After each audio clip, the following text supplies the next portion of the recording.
this is an international study. So think about this. We had a story that said the atypicals are leading to people going back to work and recovering like never before. The actual data said our recovery rates were now, for schizophrenic patients so diagnosed, were the worst they've ever been. You also see now in the modern era that mortality rates have worsened in the atypicals era. And what you're seeing here is sort of the risk of death in people treated with antipsychotics compared to the risk of death of a similar group in the population without that diagnosis. And so you'll see from 2004 to 2014 that risk has steadily increased, that mortality risk. And these are studies conducted at a different time of what's called the standardized mortality rate. In the 1970s to 1990s, the rate for schizophrenia patients was about 3 times. Today, it's more anywhere from 4 to 5 times. In other words, there's been this increase in standard mortality rate in the modern times. So that's the psychotic story. That's the schizophrenia story. Now let's look quickly at what happened. How did antidepressants affect the natural course of depression? And one of the things to understand here is when you're trying to assess how a treatment or a drug treatment affects people over the long term, you have to have some understanding of the natural course of depression. What happens if you don't treat it with the drug? So if you do that, antidepressants get introduced in the late 50s, but they really take off in the 80s. But what you see here in early studies in the first half of the 20th century, when you look at people hospitalized with depression, this is severe depression, you find here's the sort of spectrum of outcomes. First of all, 80 to 85% would be discharged within a year. In other words, there was a natural recovery rate, because this is before the antidepressants. And then if you followed a cohort of first episode depressed patients hospitalized for depression, you'd find that their long-term outcomes were sort of like this. Around 50% would have only that single episode. They'd be discharged and they'd never become depressed enough again to return to the hospital. You'd have another 30% or so who might have another episode every 3-4 years, okay? And then you might have 20% who become chronically ill. And you can see this in these different studies from different countries. Look at the one by Pollock. This is the biggest study in the United States at this time. Half of those admitted had but a single attack of depression, and only 17% had 3 or more episodes. That would be your chronic group, something similar in Sweden. So in 1972, Samuel Goose and Eli Robbins at Washington University, and this was the group that was behind creating DSM-3, they reviewed the outcomes literature for depression and concluded that in follow-up studies that lasted 10 years, 50% of people hospitalized for depression had no recurrence of their illness. Only about 10% became chronically ill. These are the people, that researchers that looked at the review of the literature, not me, and that was their conclusion about depression. Now read what our understanding of depression was in the 1960s and 1970s. Depression is, on the whole, one of the psychiatric conditions with the best prognosis for eventual recovery with or without treatment. Jonathan Cole, he was head of the NIMH's Psychopharmacology Service Center. Most depressions are self-limited. George Whitaker, also a big expert in mood disorders.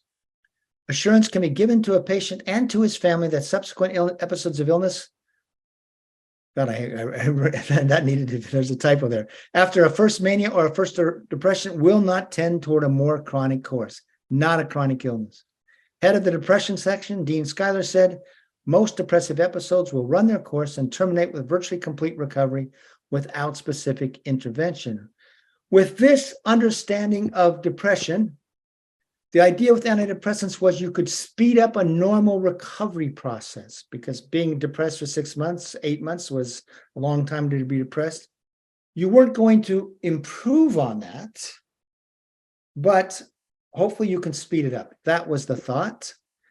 What happened, though, in the 1970s, you start seeing clinicians saying this, well, maybe my depressed patients are now getting better faster, but it seems treated with antidepressants.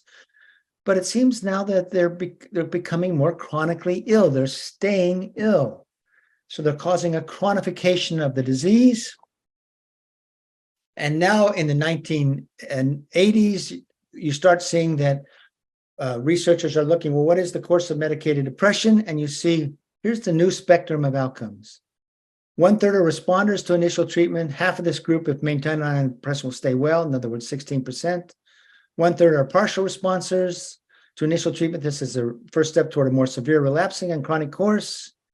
And 1/3 are non-responders and have a poor long-term outcome. In other words, suddenly depression was seen as, with antidepressants, about 1 in 6 stays well long-term, and the others start to become, with treatment with antidepressants, become sort of chronically symptomatic.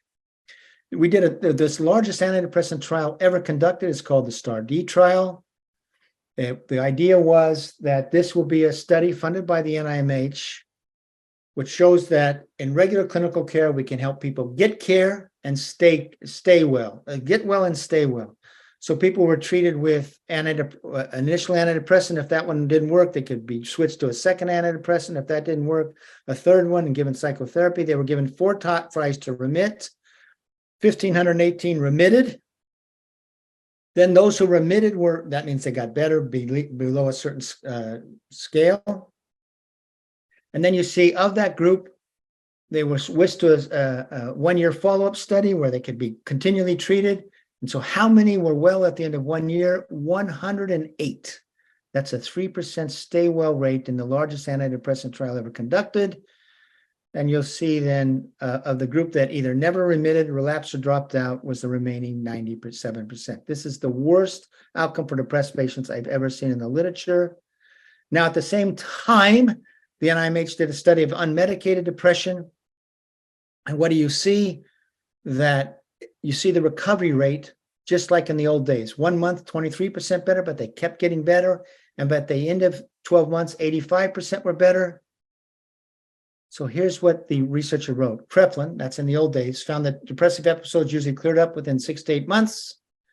And these results provided the most methodologically rigorous confirmation of this estimate. And he said, if as many as 85% of depressed individuals who go without somatic treatment spontaneously recover, it would be extremely difficult for any intervention to demonstrate a superior result to this.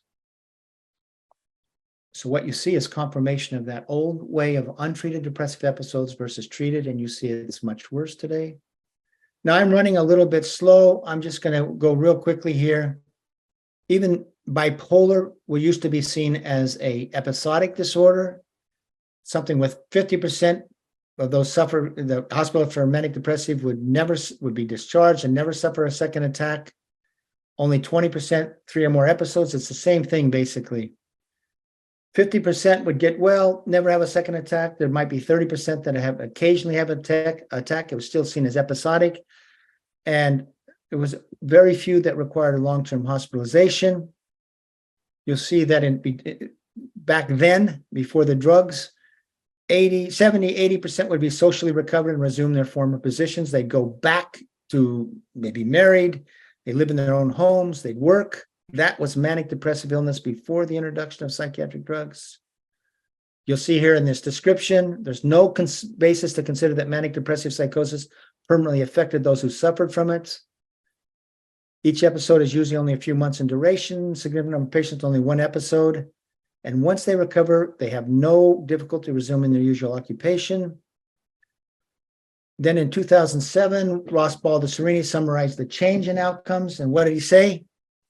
There used to be recovery to euthymia, favorable functional adaptation. Now there's slow or incomplete recovery, continued risk of recurrences, and sustained morbidity over time.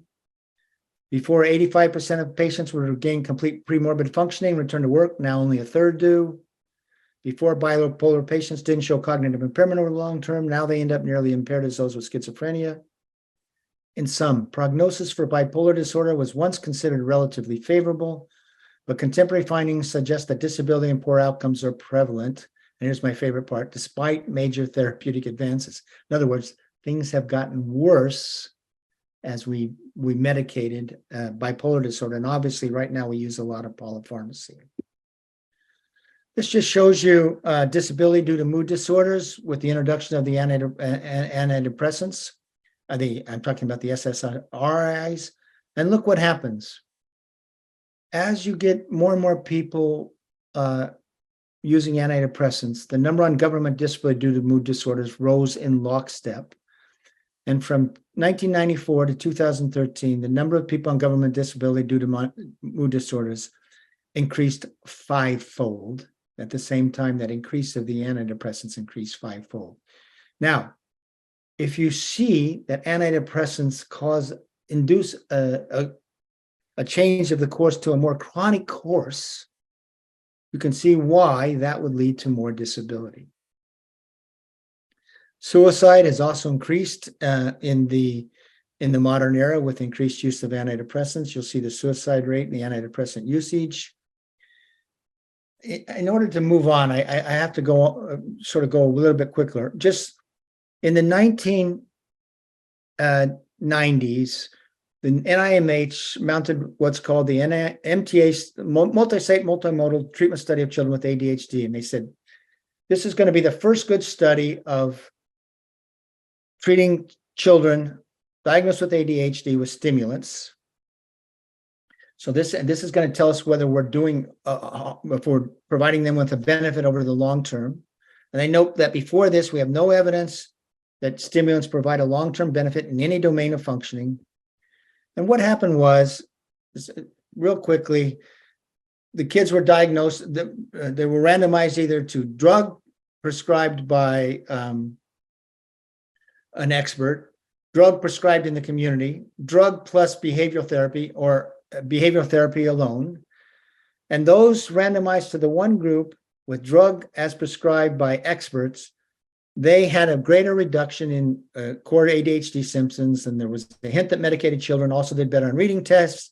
And this became the study said, oh, this is why we have to medicate kids with ADHD chronically, persistently, because it's ongoing, they provide a long-term benefit. That result is still communicated to the public. Here's what's not communicated, is at the end of 3 years, medication use was a significant marker, not of beneficial outcome, but of deterioration.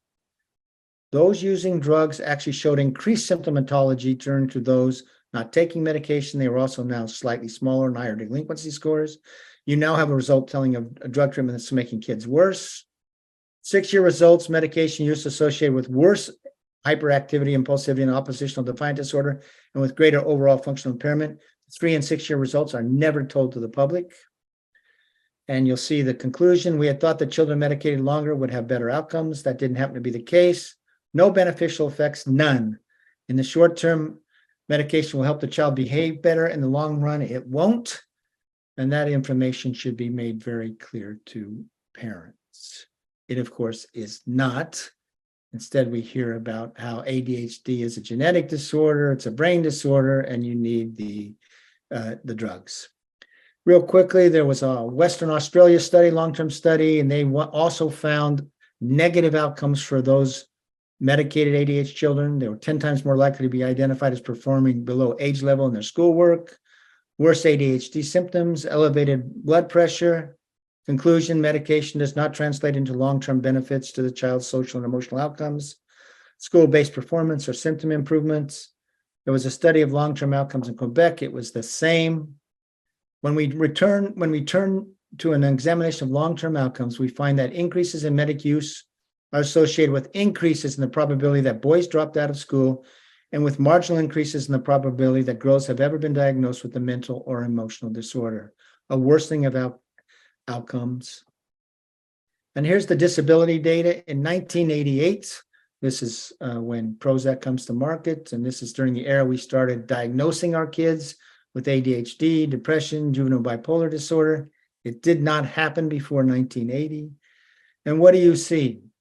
In 1987, there were 16,600 children who received a government disability payment, or the parents did, or guardians did, due to mental illness. By 2011, it was around 700,000 children who were on government disability due to mental illness.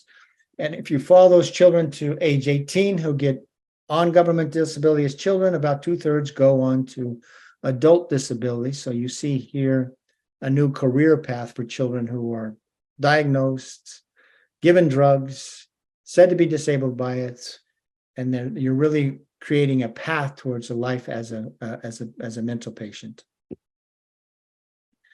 Now, Thomas Insel is the former director of NIMH, and here's what he said.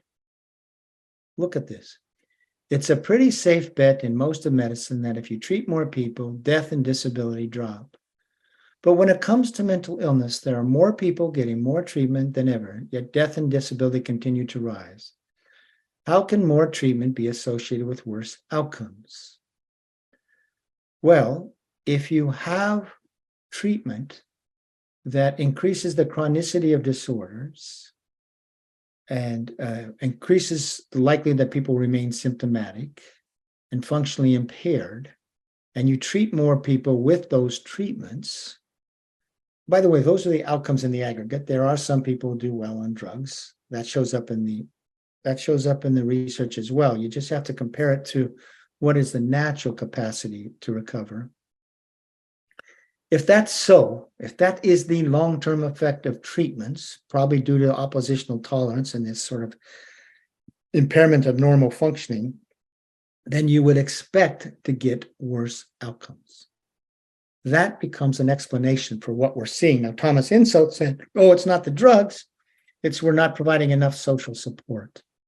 But if you look what we just saw, you see this bottom line about the disease model of care. You see, it's based on a false narrative, a narrative that these drugs fix chemical imbalances in the brain and that these are discrete illnesses. And B, that the drugs are very safe and effective. And by fixing those chemical imbalances, they improve long-term outcomes. And then when we go to the outcomes literature, what we see over and over again is that disorders have worsened in the modern era compared to what might be called the natural capacity to recover. So, at the very beginning, I said this, do we keep on doing what we were doing or do we do something radically different? Now, as a society, basically, we're still doing what we've been doing. And everybody knows we're now in this mental health crisis. There may be many reasons for that, but we're still relying on that disease model to sort of respond to the crisis. And we're not even paying attention to maybe it's the disease model that is triggering the crisis. But what I'm saying to you here today and asking you is, do you think we need a new narrative for mental health, a new way of thinking about psychiatric disorders and distress? I think we do. And I think it starts with, rather than the sort of the certainty, the arrogance that we hear from psychiatry. Oh, we made these great advances. We understand understanding the biology, mental disorders, blah, blah, blah. I think we need to go back and adopt a sense of humility. And that is the human mind is a mystery. So it's the most complex thing, as we all know, in the universe. Second, we need to go back, and we see this in our literature, we see it in our religious texts, you see it in medical texts, you see it in theater. Human beings suffer. It's within our human normalcy to be jealous, to be sad, to be hyperactive, to be manic. We are very emotional creatures.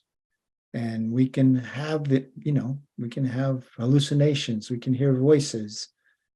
The human mind is a very complex, and I would say difficult place many times. Now, but at the same time, what is so gorgeous about the human being is how responsive we are to our environment. That's in essence, our genetic makeup is designed to make us responsive to our environment. So if we want to reconceptualize things, we have to say environment matters. And once you come to that, environment matters, what do you see? There's so many pathways to psychiatric difficulties.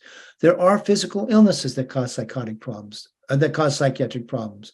Parkinson's disease does. Syphilis, end-stage syphilis used to cause psychosis. So there's all sorts of physical brain inflammation causes. Inflammation of the brain can cause psychosis, etc. So there's physical illnesses, there's environmental toxins, social stresses, poverty, trauma, family difficulties, loss, social isolation, lack of meaning in life, inequality, use of illicit drugs, prescribed medications, poor diet, lack of exercise, etc. All of these in some ways tell us of alternative ways of thinking about how we end up mad, depressed, anxious, manic, hyperactive in school. But if we need to sort of renormalize this. This is what happens to human beings so often, given their different environments. And once you have this, you can start saying, well, if we change the environment, what are the chances of actually helping people regain their well-being? And this is a beautiful statement, I think, by Harry Solomon and Sanborn Bachhoven, who were Massachusetts psychiatrists in 1940s, 50s, 60s, and so forth. History tells us that major mental disorders may be episodic in kind. And here's what they write. And I'm saying a person may go through a difficult period marked by depression or a manic episode or psychotic symptoms and then fully recover without any need for ongoing psychiatric treatment. And here's the sentence I love. The majority of mental illnesses, especially the most severe, are largely self-limiting in nature if the patient is not subjected to a demeaning experience or loss of rights and liberties. So if you go back to the disease model, it's a pessimistic model. You have this abnormality, you're going to have it for life. You can be in recovery. You can never be fully recovered. This environmental story is you can have a time of difficulty. You may have an episode of disorder, but you then that's going to end, and you have very, very good chance of resuming a very normal or a robust life. Normal, I don't know who has a normal life. Life is up and down. But the point is you can have a full life, get back to a full life. So real briefly in the time that's remaining, I thought I'd go through some older models of environmental care and see what older models produced. And then look at some newer models and see what sort of, that are really based on this environmental idea, and see what sort of possibilities they're glimpsing or outcomes they're showing, okay? So in the last years of the 18th century, Quakers in York, England, said they were going to reconceptualize madness. The prevailing idea at this time was a biological that it was a biological illness, madness. Well, that's not, there were some biological conceptions, but there were also some conception was this, that the mad, by virtue of having lost their reason, had descended to a lower level of being, and therefore needed to be treated harshly, almost like animals. And whether it was biological, in the United States, the idea was that it was caused by too much blood to the brain, or whether it was spiritual, that sort of thing. The point was the thought was mad people were no longer really fully human. And you'd see people being whipped, you'd see people naked in cells that are with straw in them, and then you would see people chained up. The Quakers in York said, we reject that conception of the mad as having descended to a lower level of being. We're going to conceive of them as brethren, as like us, as children of God. And we're going to see that as children of God, they have a God-given capacity to recover. And if they don't recover, we still have a social obligation to make their lives as comfortable as possible. And this, they did this after one of their members was put in the Bedlam hospital and chained up and died. So they're going to reconceive them along this idea these are brethren, they're not the other. And they built a retreat in York, England, where basically the idea was they'll dress like normal people. The rooms will be well appointed. They'll eat like 4 times a day. They'll have a glass of sherry. They'll exercise. There'll be reading rooms. There'll be dances. And that nature, they'll go out for walks in nature. The idea is that nature can be healing. But the biggest thing is, the idea is we'll hold up to the mad person a mirror that does not reflect an image of a mad person, unable to be with society, but rather reflect back a picture of someone who's well-dressed and can be with others and can sort of gain control over themselves. So what sort of outcomes did they get with this model of care? 70% of patients who had been ill less than 12 months before coming to York Retreat recovered and did not relapse into illness for during this period of time of study. And even 25% of patients who had been chronically ill before coming to retreat recovered and did not relapse. So that was in England. And then what happened after this sort of success in England is Quakers in the United States began opening asylums based on this same idea of you would build a small place out in the countryside. Now, one of the first larger ones was Worcester Asylum in Massachusetts. And they did a big study of this, of all the patients discharged from 1833 to 1846. Now they go back in the 1880s, they look at those patients and they find that 58% remained well throughout their lives. 7% relapsed, went back to the hospital, but subsequently recovered and returned to the community. And there were 35% that became chronically ill or died while still mentally ill. So what do you see there? Look at this number, about 65% actually living okay in the community, right? Here were outcomes at Pennsylvania Hospital, which also adopted this Quaker, which was founded by Quakers and run by Quakers. And what were their outcomes? Of over 8,000 insane patients, 45% discharge is cured, 25% discharge is improved. So that's about 70% getting well. By the way, if you go back and look at the case of the patient descriptions of patients coming into these that was called moral therapy asylums, they're really disturbed. These are very disturbed people. So it's not that they were not so ill. They were clearly people who could no longer function within society, came to these retreats at a time of respite, and so many of them got better and then could return to society. Now, maybe when they returned, they were still strange. They still struggled in some way. But remember, there's no social net, services net that allows them, that's going to pay them to be for food, that sort of thing. So when they are discharged, they're marrying, they're having families, they're working, that sort of thing. Now, those were the Quaker outcomes. Then what happens is in the late 1880s, we get eugenic ideas take hold about the mentally ill in the United States.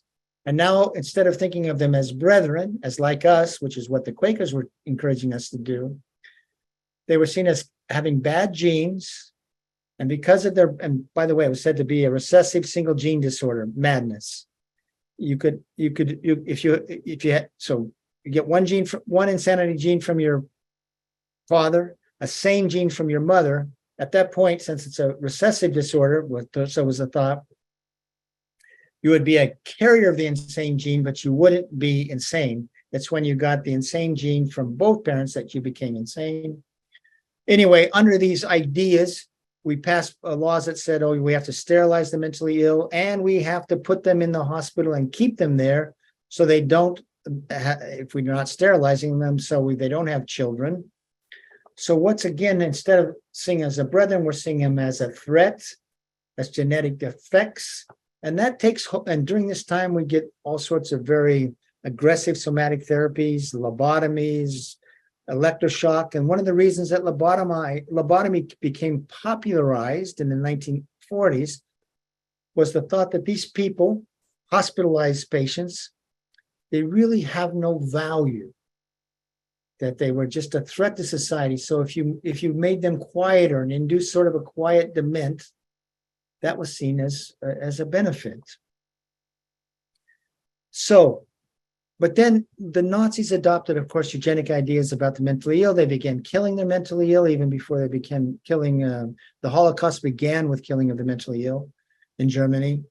And so in 1945, eugenic ideas about the mentally ill were seen as associated with Nazism by and large.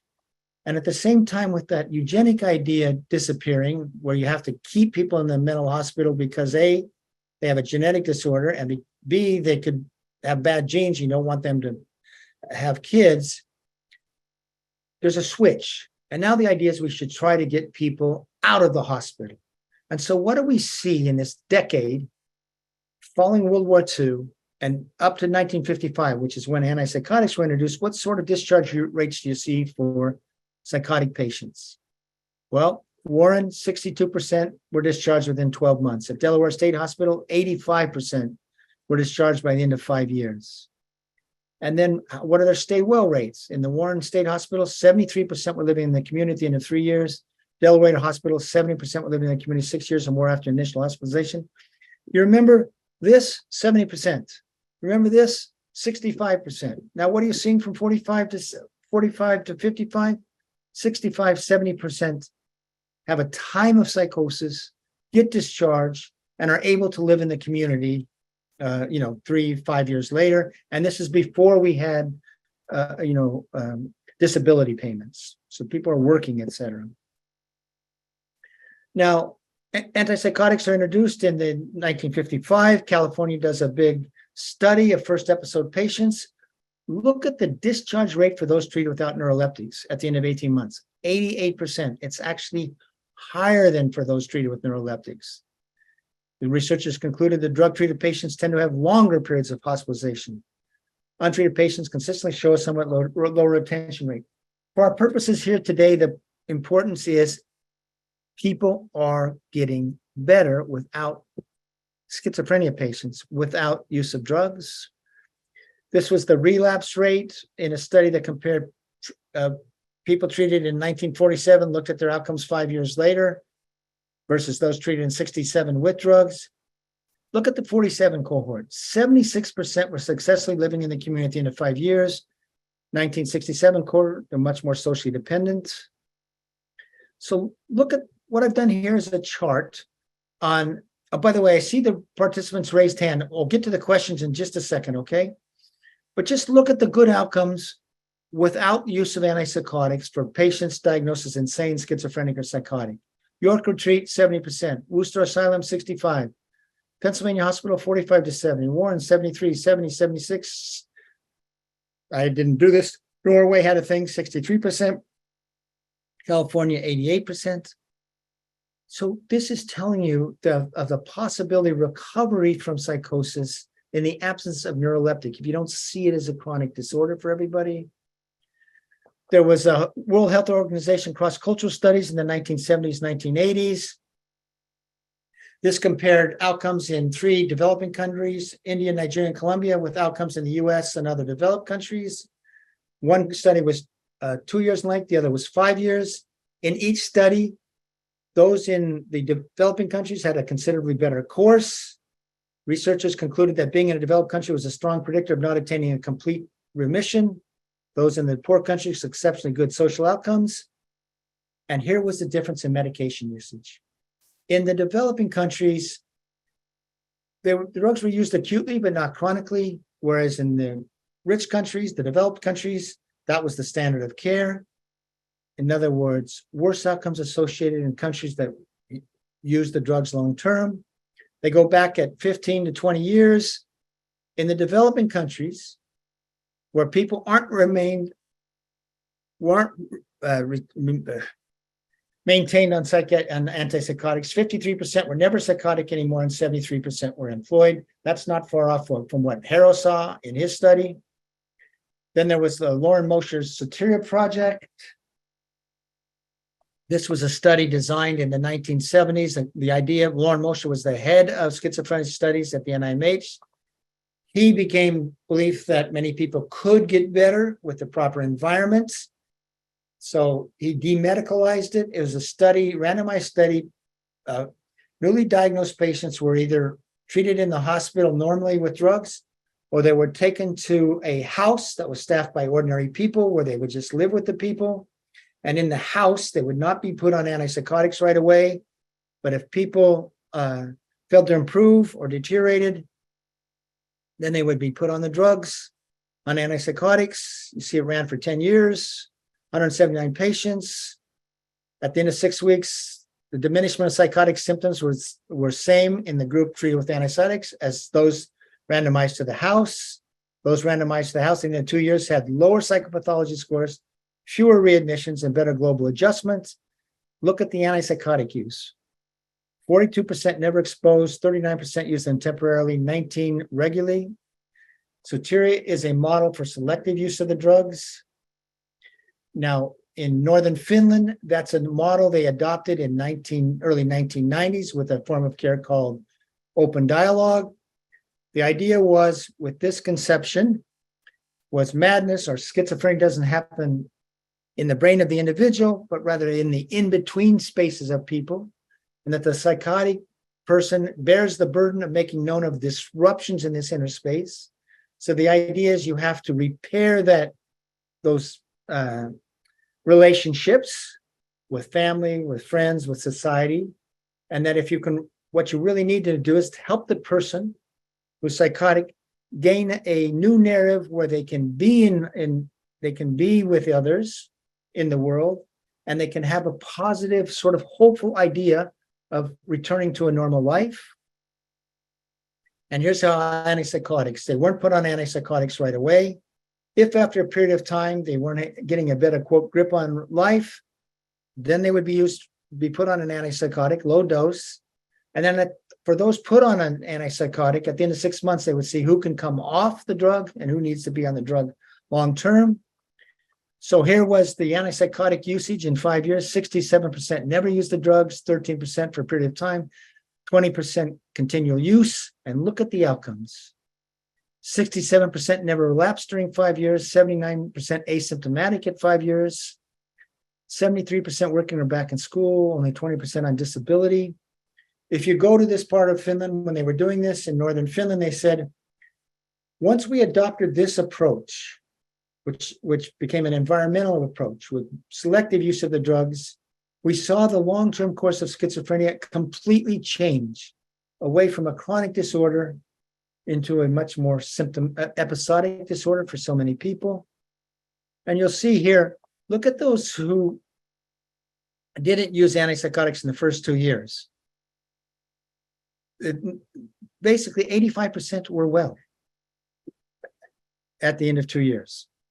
At 5 years, excuse me. So what you see here quite clearly is that if you can get people through a first episode of psychosis without using antipsychotics, that can lead to a really good outcome from a high percentage of people.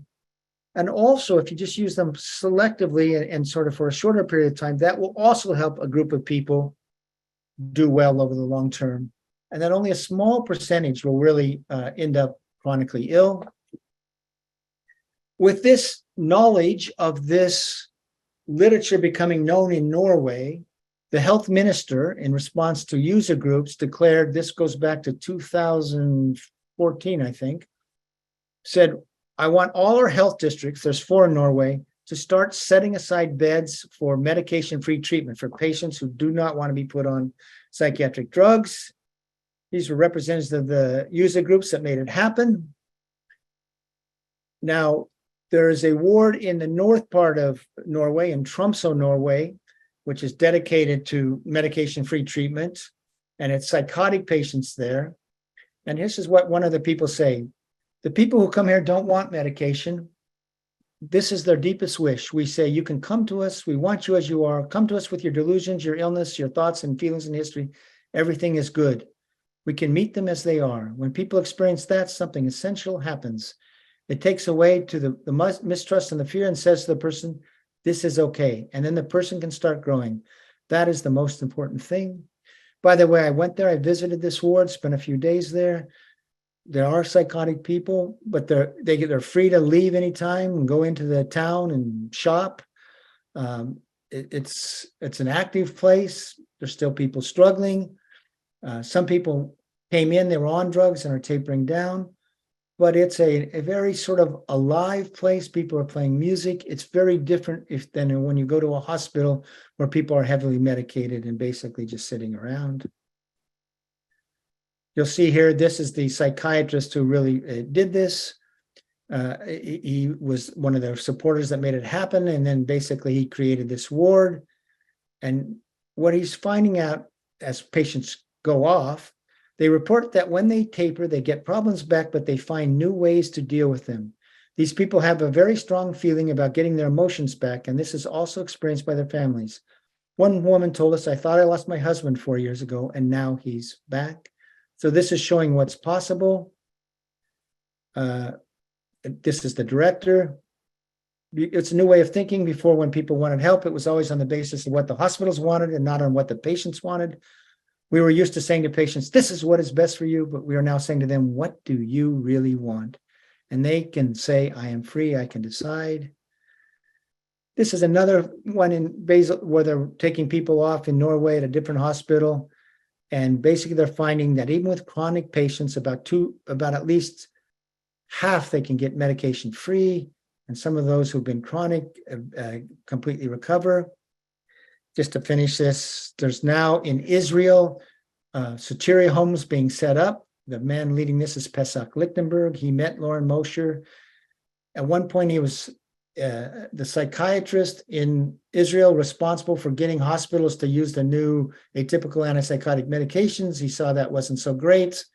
And he started the Soteria Project, modeled on the Soteria House in the US. And these, they're sometimes called Soteria houses or equalizing houses. The Israeli Ministry of Health has supported this initiative. There's insurance reimbursement now for this form of care. So what you see in Israel is this experiment with this other way of helping people who are in severe distress, including psychotic distress. I'll give you an example of how they dealt with. I also visited these houses when in Israel. And one house, for example, was a house just for women. And there was a woman there who said she came in and she thought she got raped each night. Men came into her room and raped her. So what did they do there? They didn't say, "Oh, that's not true, we're watching you." They said, "Okay, can you find a room here in the house where you will be safe from the men?" She picked out a room, and once she was able to pick out the room, that fear, that experience of being raped at night disappeared. It's an example of a different humane approach. You'll see many people either, when I was there, off medication or tapering down. And just like the ward in Norway, it's a very active place. People are very engaged. It's not that people are all better, but there's sort of almost a joy of being there in these sort of very active places. Now, hearing voices is an example of reconceptualizing thing, the hearing voices networks, where they say it's okay to have voices, and the whole point is we'll learn to live with them. Some people even like their voices. You have respite houses in the United States coming up.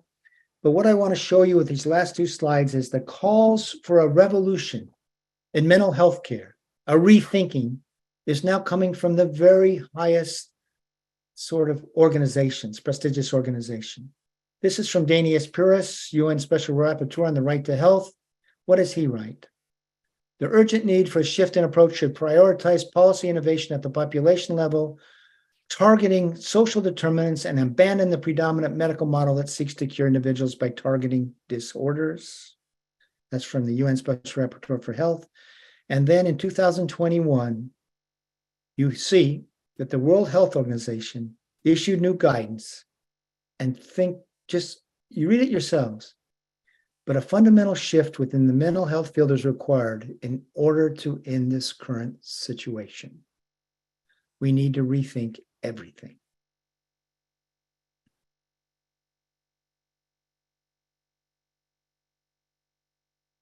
So we began this discussion with the question, should we keep on doing what we've been doing? That's the disease model. And you see the public health outcomes have worsened, the long-term outcomes of different disorders have worsened. We're seeing more and more of a burden on our society, and we see that the whole form of care is based on a false narrative of medical advance. And yet, if we go back through history, and that current thing characterizes the problem within the head of the individual as a chronic abnormality. But if we go back before that, what do we see in our conceptions in literature and religious texts and everywhere is that human beings, they do struggle with their minds. It's very possible for them to become depressed, manic, psychotic, hear voices, all those things. But that's within our makeup. And we also, that's potentially within our makeup. And we also see that human beings are so responsive to their environment. That's what we're meant to be. Physical environment, social environment,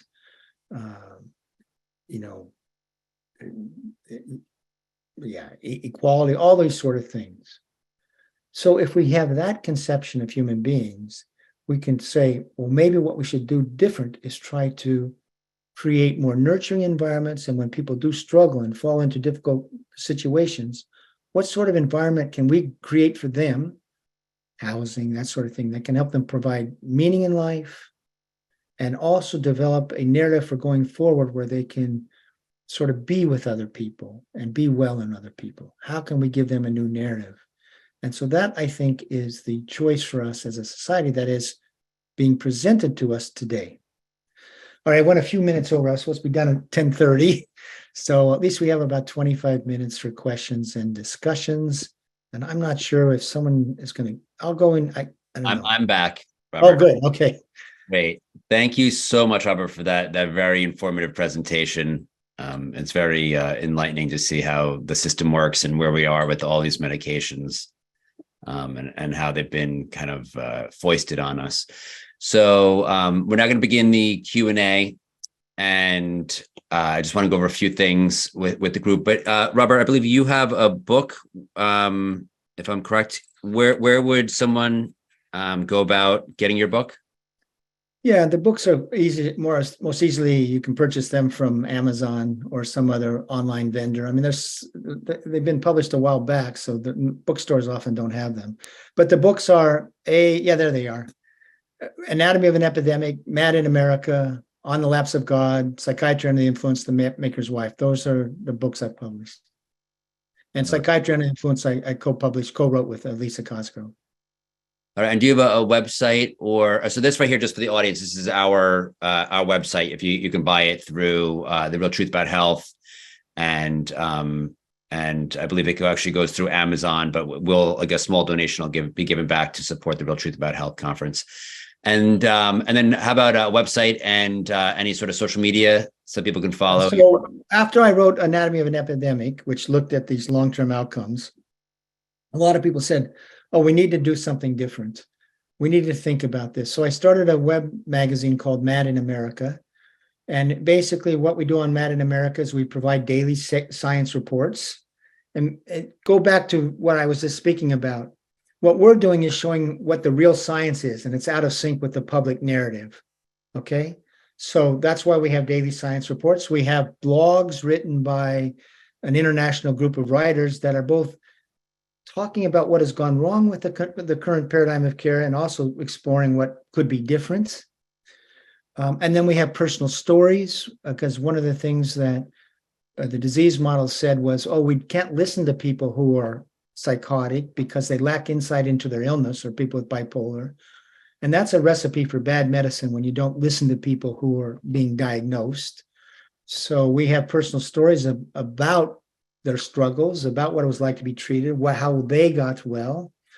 And then we do continuing education courses, we do town halls, we have radio podcasts. And just to give you an example of how there's really a global movement now for rethinking psychiatry. We now have affiliates in 11 countries, and we have 4 more affiliates coming online in the summer. So there's really a national grassroots movement to really rethink this disease model and come up with a holistic model that really remembers what we are as human beings, which is, we're responsive to our environments. Great. So as we begin the live Q&A session, I just want to go over a few things for the audience.